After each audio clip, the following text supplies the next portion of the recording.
آج کے دن کفر و اسلام کے درمیان وہ مارکا ہوا کہ جس نے ہمیشہ کے لیے آج تک اور قیامت تک کے لیے کفر کے دل میں اسلام کا خوف رعب اور دبدبہ ڈال دیا اور اسلام کو ایسی فتح عطا فرمائی جس کو تا صبح قیامت یاد رکھا جائے گا۔ اب آج کے دن یہ ثابت ہو گیا کہ کفر چاہے جتنی طاقت میں کیوں نہ ہو، چاہے جتنی قوت میں کیوں نہ ہو، باطل چاہے کتنے اقتدار اور کثرت پہ کیوں نہ ہو، حق کا پرچم لہرانے والا اکیلا بھی ہو تو وہ سب پہ غالب ہوتا ہے۔ آج کے دن یہ ثابت ہو گیا کہ کفر چاہے جتنی طاقت کے ساتھ کیوں نہ ہو، حق کے آگے نہیں ٹھہر سکتا۔ اس کے اسباب کیا تھے؟ اللہ نے اس کو یوم الفرقان قرآن میں ارشاد فرمایا، فرق کر دینے والا دن۔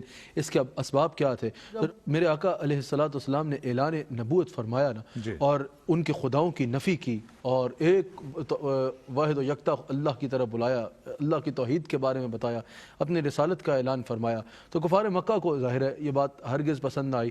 اور پھر جب لوگ حضور علیہ السلام کے ساتھ جڑنا شروع ہو گئے، کشاں در کشاں لوگ حضور کی طرف آنا شروع ہو گئے اور حضور کے میسج کو قبول کرنا شروع ہو گئے اور حضور علیہ السلام کے ہاتھ پر دارہ اسلام میں داخل ہونا شروع ہو گئے، تو کفار مکہ کو یہ بات ہرگز پسند نہ آئی۔ انہوں نے ہر بڑی بڑی پیشکشیں کی، حضور علیہ السلام کو روکنے کی ہر کوشش کی، لیکن حضور علیہ السلام اللہ کے دیے ہوئے مشن پر قائم رہے اور حضور علیہ السلام نے ان کی نہ سنی۔ پھر جب لوگ حضور علیہ السلام کے ساتھ جڑنا شروع ہو گئے، انہوں نے حضور علیہ السلام کے لیے اور حضور علیہ السلام کے غلاموں کے لیے مشکلات کے پہاڑ کھڑا کرنا شروع کر دیے۔ حضور علیہ السلام اور حضور کے غلاموں پر ظلم و ستم کے پہاڑ گرا دیے۔ طائف کی وادی کا منظر بھی کسی کے آگے سے کسی کی نظروں سے جا نہیں سکتا۔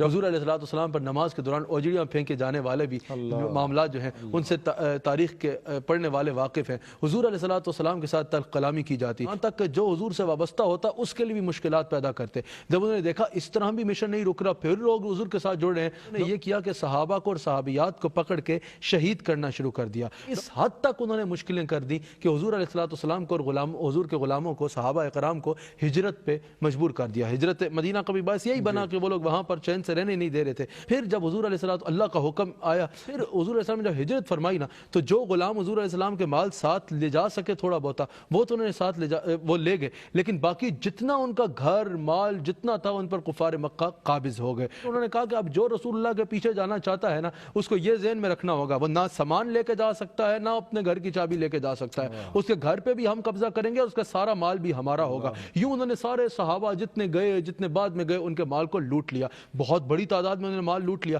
انہوں نے مال لوٹ لیا نا سب صحابہ کا، جو چلے گئے، جنہوں نے جانا تھا ان کے گھر لے لیے، تو اسی میں لوٹے ہوئے مال سے انہوں نے ایک قافلہ تیار کیا، انہوں نے ایک تجارتی قافلہ تیار کیا جس میں انہوں نے پھر اپنا بھی سامان ملایا، اور اتنا سامان ملایا کہ مرد مرد ہیں، عورتوں نے بھی اس میں اپنا حصہ ڈالا، اور تاریخ مکہ کی تاریخ میں اتنا بڑا تجارتی قافلہ مکہ سے نہیں نکلا تھا۔ اور اس کا مقصد کیا تھا؟ وہ چاہتے تھے کہ مسلمانوں کے لوٹے گئے مال سے ہم اس کو تجارت کریں، اور اس سے جتنا نفع آئے گا یہ انہی کے مال سے ہم انہی کو نقصان پہنچائیں گے، ان کو مزید کمزور کریں گے اور اپنے آپ کو ان کے مزید مقابلے میں طاقتور کریں گے۔ ان کا یہ ناپاک ارادہ حضور علیہ السلام تک پہنچا کہ اس طرح وہ ہمارے ہی لوٹے گئے مال سے ہمیں ہی نقصان کر کے پہنچا کے کمزور کرنا چاہ رہے ہیں اور خود کو مضبوط کرنا چاہ رہے ہیں۔ تو حضور علیہ السلام نے اپنے صحابہ سے مشورہ فرمایا کہ کیوں نہ ہم اس قافلے کا تعاقب کریں، ان کے قافلے کا تعاقب کریں اور اپنا جو لوٹا ہوا مال ہے اس کو واپس حاصل کر لیں۔ صحابہ نے حضور علیہ السلام کی بات پہ لبیک کہا۔ یہ ذہن میں رہے کہ جب حضور مدینہ شریف سے نکل لیتے تو جنگ کا ارادہ نہیں تھا، صرف ایک ایسے قافلے کا تعاقب کر کے اپنا مال حاصل کرنا تھا جس کے صرف 40 محافظ تھے۔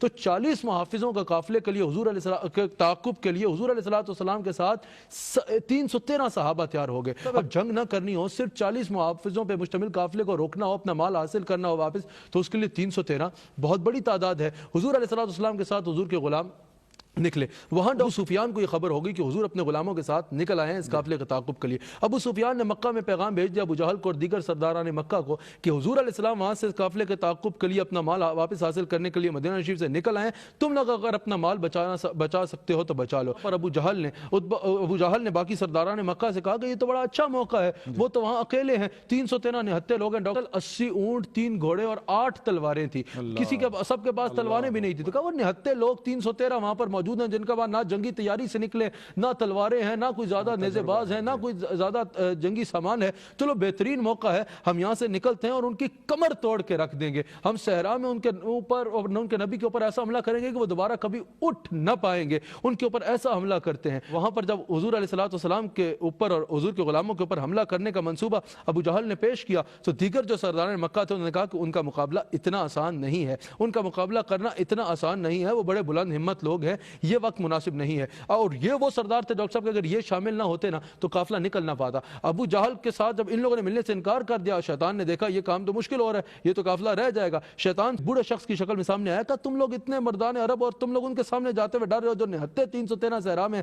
میں بوڑھا شخص تمہیں کہتا ہوں کہ میں آگے لگتا ہوں اور ان پر حملہ کرو. شیطان کے اکسانے پر ڈاکٹر صاحب 950 کم و بیش 1000 لوگوں کا 950 لوگوں کا لشکر تیار ہوا. وہاں 313 بغیر جنگی سامان کہتے ہیں یہ سارے جنگی تیاری کے ساتھ مکہ مکرمہ سے روانہ. حضور علیہ السلام کو جب پتا چلا کہ وہ لوگ آ رہے, حضور نے اپنے غلاموں سے مشورہ فرمایا اور فرمایا دیکھو مجھے تم میں سے کسی سے کوئی گلہ نہیں ہوگا. تم لوگ جنگی سامان کے ساتھ نہیں آئے, جنگی تیاری سے نہیں آئے, گھر بتا کے نہیں آئے. تم میں سے اگر کوئی واپس جانا چاہتا ہے تو چلا جائے. صحابہ اٹھے, صدیق اکبر اٹھے, فاروق اعظم اٹھے, حضرت سعد اٹھے. کہا یا رسول اللہ ہم بنی اسرائیل کے ان لوگوں جیسے نہیں ہیں جنہوں نے اپنے نبی سے کہا تھا تم اور تمہارا رب جنگ کرو, ہم گھروں میں بیٹھیں گے. یا رسول اللہ یہ تو غزوہ ہے نا, یہاں تو شہادتیں ہوں گی. اگر آپ ہمیں ایک بار کہیں کہ سمندر میں چھلانگ مار دو, یا رسول اللہ ہم دوبارہ آپ سے پوچھیں گے نہیں کہ آپ نے کیا کہا ہے. یا رسول اللہ آپ کے ایک اشارے پہ ہم سمندروں میں چھلانگیں مار کے اپنی جانیں دے دیں گے. حضور بدر پہ پہنچے, یہ اسباب تھے.